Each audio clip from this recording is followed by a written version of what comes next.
Let's learn how you can download Google Play Store on iOS device. So I will show you this video on iPhone, but you can watch from every phone because method is same. Now what we're gonna do is to go to our Safari browser application or any browser you have.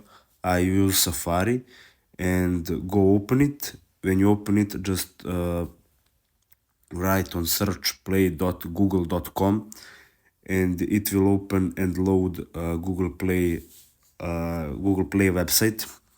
Now what you want to do when you're here, just click on this icon in the middle that's like share icon in bottom middle, scroll down and click to add to home screen. You can rename it if you want, for example Google Play Store, and just click on add button in corner.